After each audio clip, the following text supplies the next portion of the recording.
Assalamualaikum warahmatullahi wabarakatuh. Selamat pagi anak ibu kelas 4. Hari ini hari Rabu. Kita kembali lagi bertemu dengan ibu dalam mata pelajaran pendidikan agama Islam dan budi pekerti. Baiklah anak ibu semua, sebelum kita mulai pelajaran kita pada hari ini, marilah kita kembali berdoa kepada Allah Subhanahu wa taala. Berdoa mulai.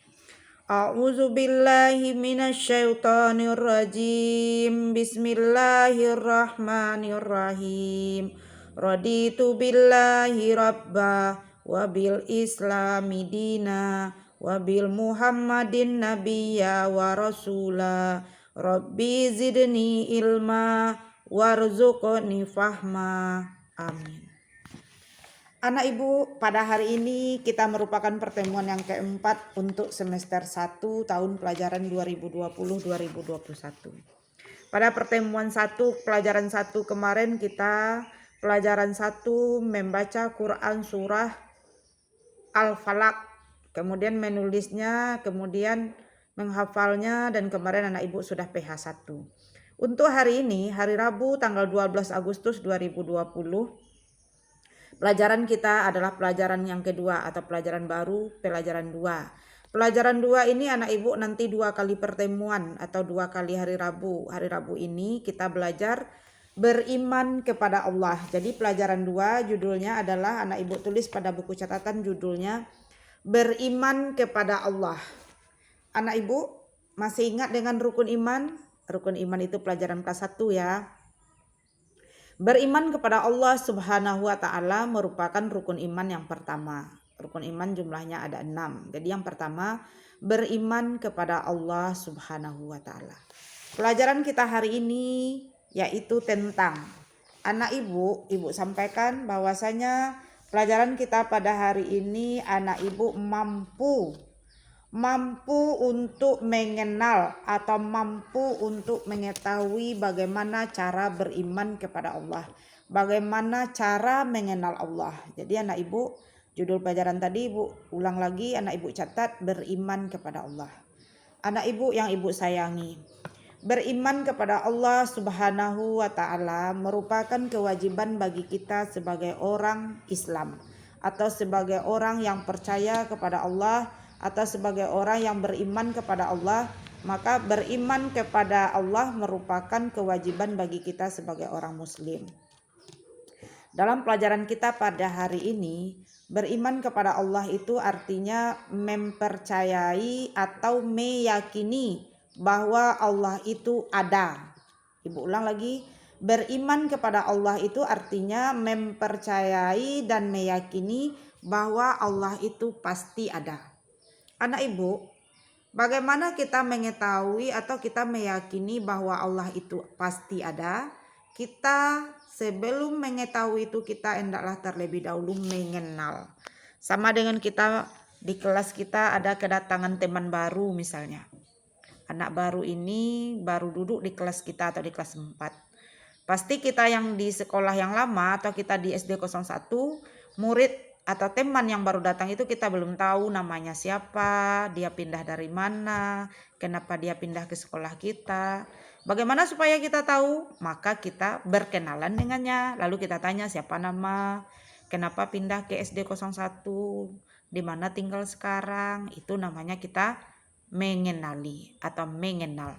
Begitu juga dengan Allah.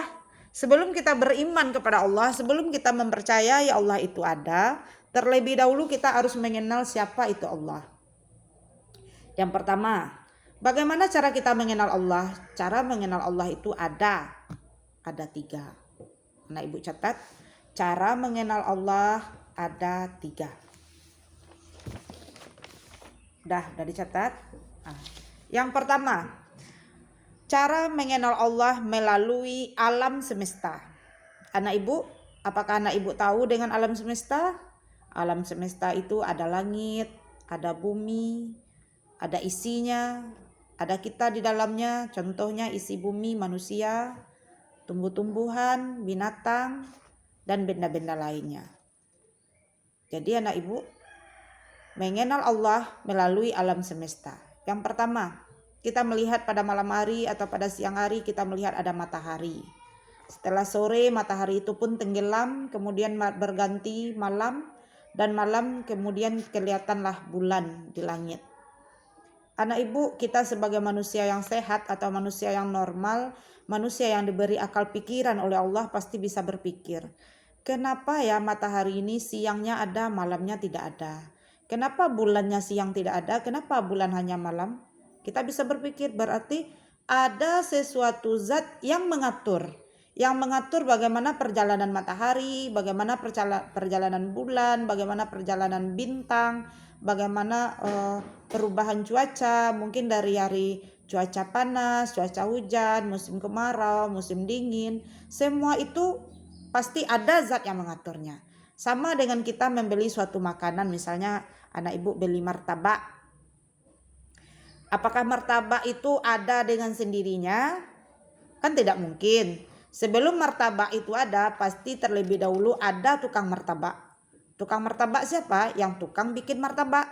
Setelah tukang martabak ada, apakah martabak langsung jadi? Tidak.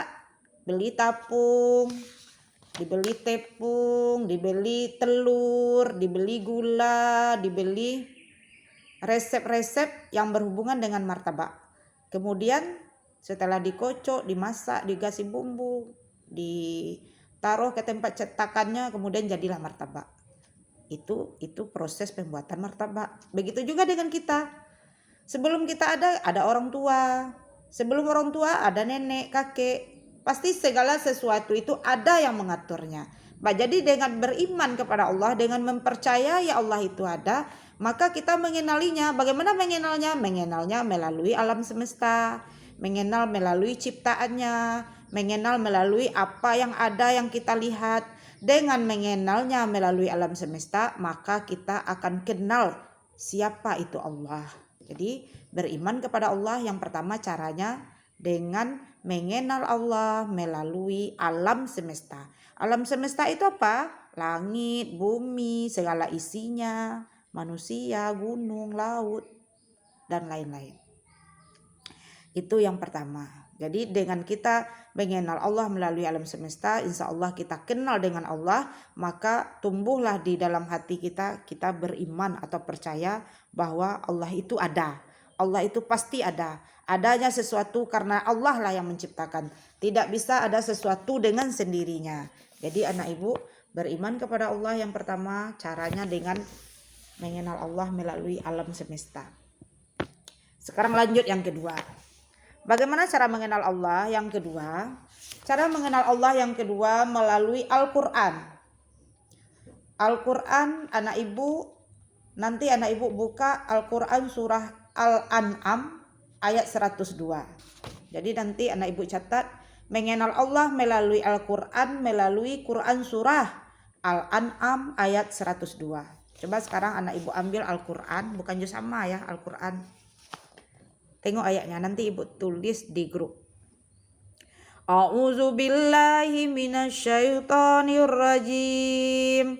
Bismillahirrahmanirrahim. Dzalikumullahu rabbukum la ilaha illa huwa khaliqu kulli syai'in fa'buduh wa huwa ala kulli syai'in wakil. Shadaqallahul azim. Itu surah Al-An'am ayat 102 yang artinya cara mengenal Allah melalui Al-Quran ya. Artinya itulah Allah Tuhan kami. Tidak ada Tuhan selain Dia, pencipta segala sesuatu, maka sembahlah Dia, Dialah pemelihara segala sesuatu. Jadi anak ibu, kita mempercayai atau meyakini Allah itu ada melalui Al-Quran mengenalnya. Kita kenal dengan Allah melalui Al-Quran. Makanya anak ibu di rumah dengan kondisi sekarang yang musim pandemi corona, anak ibu rajin-rajin baca Al-Quran, banyak-banyak beribadah, jangan banyak bermain. Kita sering mengingat Allah dan berdoa agar dijauhkan dari segala penyakit dan segala musibah. Jadi anak ibu untuk mengenal Allah, kita mengenalnya melalui Al-Quran. Yang pertama tadi mengenal Allah melalui alam semesta. Yang kedua mengenal Allah melalui Al-Quran. Dijelaskan dalam surah Al-An'am ayat 102. Anak ibu, selanjutnya yang ketiga. Bagaimana cara kita mengenal Allah? Yang ketiga, mengenal Allah Subhanahu wa taala melalui Asmaul Husna. Anak Ibu masih ingat dengan Asmaul Husna? Asmaul Husna jumlahnya ada 99. Apa itu Asmaul Husna? Asmaul Husna adalah nama-nama yang baik bagi Allah. Jumlahnya ada 99. Anak Ibu, untuk mengenal Allah, kita bisa mengenalinya atau mengetahuinya melalui Asmaul Husna. Begitu juga kita dengan mengenali seseorang tadi, kata Ibu, kalau ada anak baru datang, kita mengenalinya melalui nama. Siapa namanya? Namanya Ani. Siapa namanya? Namanya Budi. Kita tahu. Setelah dia sebutkan namanya, oh anak baru ini namanya Budi. Begitu juga kita mengenal Allah. Mengenal Allah melalui namanya. Namanya apa? Asmaul Husna. Asmaul Husna jumlahnya berapa? 99. Tetapi untuk pada hari ini, untuk mengenal Allah melalui Asmaul Husna, kita tidak ke 99-nya yang kita pelajari. Kita belajarnya cukup 3 buah saja. 3 buah Asmaul Husna. Yang pertama kita mengenalnya melalui Asmaul Husna yang bernama Al-Basir. Al-Basir artinya Allah Maha Melihat. Jadi anak Ibu, walaupun kita berbisik, misalnya kita ada 3 orang atau 4 orang, yang 2-nya berbisik, yang 2-nya lagi tidak mendengar. Kita kan sebagai manusia, pendengaran kita dibatasi oleh Allah. Untuk Allah penglihatannya tidak terbatas. Jadi apapun yang diucapkan seseorang, dimanapun dia berada, Allah akan mendengar. Makanya Allah diberi nama dengan Allah akan melihat, Allah akan mendengar, Allah akan mengetahui. Jadi apapun yang kita lakukan, berbisikkah kita, bersembunyiikah kita. Ada seseorang yang datang mencari, kita pergi bersembunyi ke dalam kamar. Mungkin orang yang mencari itu yang tidak melihat kita, tetapi Allah melihat kita. Jadi begitulah Allah. Allah maha melihat. Penglihatan Allah melebihi penglihatan ciptaannya. Penglihatan Allah tidak sama dengan penglihatan kita manusia. Makanya Allah diberi nama Al-Basir, artinya Allah maha melihat. Selanjutnya yang kedua, Al-Adl. Al-Adl artinya Allah Maha Adil. Adil itu berlaku salah satunya untuk hakim yang menentukan keputusannya di pengadilan. Seorang hakim, satu kakinya berdiri di sebelah kanan di neraka atau di surga. Jadi antara 2 pilihan. Kalau dia berbuat adil, maka kedua kakinya nanti akan jatuh ke surga. Kalau dia berbuat curang, maka dia akan jatuh ke neraka. Itulah yang dikatakan adil, tidak berat sebelah. Melakukan sesuatu itu secara seimbang. Jadi untuk mengenal Allah, kita bisa mengenal namanya, yaitu yang pertama tadi Al-Basir, Allah Maha Melihat. Yang kedua Al-Adlu, Allah Maha Adil. Jadi anak Ibu, Al-Adl artinya Allah Maha Adil. Allah Subhanahu wa taala menempatkan semua manusia itu sama di hadapan Allah. Tidak ada yang dibeda-bedakan, tidak ada yang ditinggi rendahkan, tidak ada yang dimuliakan, yang ini mulia, yang ini tidak, yang ini hina, yang ini mulia, tidak. Di mata Allah semua manusia sama. Begitulah Allah bersifat adil. Tidak dibeda-bedakan oleh Allah. Oh ini kaya, ini miskin, ini rumahnya bagus, ini tidak punya rumah. Tidak ada perbedaan di mata Allah. Ini bagus, ini cantik, ini hitam, ini gelap, ini terang. Tidak ada perbedaan di mata Allah. Semuanya itu di mata Allah sama. Itulah yang menjadikan Allah itu maha adil. Yang membedakan di mata Allah hanya apa? Tingkat keimanan. Jadi orang yang beriman dengan orang yang kafir itu yang tidak sama di mata Allah. Jika kita beriman kepada Allah, yakin kepada Allah, maka itulah akan tumbuh kasih dan sayangnya Allah kepada kita. Itu bedanya kita. Kalau dibanding selain dari keimanan kepada Allah, semua kita sama. Kaya miskin tidak ada bedanya di hadapan Allah. Maka Allah itu bersifat adil. Yang penjelasan tentang Allah Maha Adil ini dijelaskan dalam surah Al-Hujurat ayat 13. Yang artinya, wahai manusia, sungguh kami telah menciptakan kamu dari seorang laki-laki dan perempuan. Kemudian kami jadikan kamu berbangsa-bangsa dan bersuku-suku agar kamu saling mengenal. Sesungguhnya yang paling mulia di antara kamu adalah orang yang paling bertakwa. Sungguh Allah Maha mengetahui, Maha teliti. Jadi yang mulia di sisi Allah itu hanyalah orang yang bertakwa, hanyalah orang yang beriman saja. Orang yang kafir itu yang tidak mulia di mata Allah. Selain dari itu sama di sisi Allah, tidak ada perbedaannya. Jadi itu dijelaskan dalam surah Al-Hujurat ayat 13. Selanjutnya anak ibu Asmaul Husna yang ketiga Al-Azim. Al-Azim, Al-Azim ini artinya Allah Maha Agung. Agung itu apa Bu? Agung itu sama dengan mulia. Jadi Allah itu Maha Agung, Allah Maha Mulia. Ibu jelaskan di sini, manusia pasti membutuhkan orang lain, sedangkan Allah tidak membutuhkan makhluk lain. Oleh karena itu Allah disebut Al-Azim, artinya Allah Maha Agung. Hanya Allah yang Maha Agung yang tidak membutuhkan pertolongan orang lain. Dia yang memenuhi semua kebutuhan makhluknya. Manusia membutuhkan pertolongan Allah dan membutuhkan pertolongan orang lain. Manusia tidak bisa hidup sendiri, sementara Allah bisa melakukannya secara sendiri. Makanya Allah itu agung, mulia, tidak sama dengan kita manusia. Jadi anak ibu, ringkasnya ibu sampaikan pelajaran kita hari ini, beriman kepada Allah. Beriman kepada Allah merupakan yakin dan percaya bahwa Allah itu ada. Jadi beriman kepada Allah artinya mempercayai dan meyakini Allah itu ada. Selanjutnya, bagaimana cara beriman kepada Allah? Bagaimana kita cara mengenali Allah supaya kita beriman kepada Allah?